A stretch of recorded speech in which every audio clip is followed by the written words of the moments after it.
దక్షిణాది రాష్ట్రాలన్నీ ఏకతాటిపైకి వచ్చి పోరాడాలని పిలుపునివ్వడం ఇప్పుడు జాతీయ రాజకీయాల్లో చర్చనీయాంశమైంది. అయితే ఈ విషయంలో కాంగ్రెస్ అధిష్టానం ఇంకా అధికారికంగా ఎటువంటి స్పష్టమైన పాలసీని ప్రకటించలేదు. నియోజకవర్గాల డీలిమిటేషన్ అనే లీక్ రాగానే తెలంగాణ సీఎం రేవంత్ రెడ్డి ఉద్యమం ప్రకటించేశారు. దక్షిణాదికి అన్యాయమని, పోరాటానికి అందరూ కలిసి రావాలని పిలుపునిచ్చారు. 50% సీట్లు పెంచినా ఉత్తరాది రాష్ట్రాలైన యూపీ, బీహార్ వంటి చోట్ల సీట్లు భారీగా పెరిగి దక్షిణాది ప్రాతినిధ్యం తగ్గిపోతే రేపటి రోజున ఢిల్లీలో ఎవరు పీఠం ఎక్కాలో నిర్ణయించే శక్తి దక్షిణ భారతదేశం కోల్పోతుందని ఆయన ప్రధాన ఆందోళన. దీనిని ఆయన దక్షిణాదిపై ప్రయోగించబోయే ఆఖరి బుల్లెట్ గా అభివర్ణిస్తున్నారు.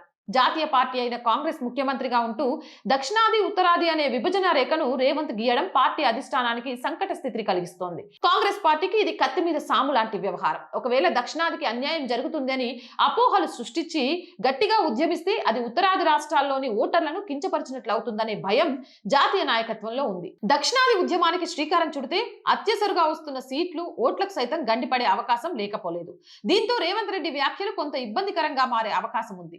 జాతీయ నాయకత్వం ఆలోచనలతో సంబంధం లేకుండా క్షేత్రస్థాయిలో ప్రజల సెంటిమెంట్ను పట్టుకోవడంలో ఆయన సిద్ధహస్తులు. రేవంత్ రెడ్డి విషయానికి వస్తే 2 దఫాలు తానే ముఖ్యమంత్రిని చెప్పుకుంటున్నారు. మరో 2 దఫా ముఖ్యమంత్రి కావాలంటే ప్రజలను మోసం చేయాలి. మొదటిసారి 420 హామీలు, 6 గ్యారంటీలతో మోసం చేసిన రేవంత్ రెడ్డికి రెండో దఫా ఎన్నికలకు డీలిమిటేషన్ దొరికింది. ఇక నియోజకవర్గాల పునర్విభజన అనేది రాజ్యాంగబద్ధమైన ప్రక్రియ. 50% సీట్లు పెంచాలనే ప్రతిపాదన అన్ని రాష్ట్రాలకు వర్తిస్తుంది కాబట్టి దీన్ని కేవలం ఒక ప్రాంతానికి అన్యాయంగా చూడలేమని నిపుణులు చెబుతున్నారు.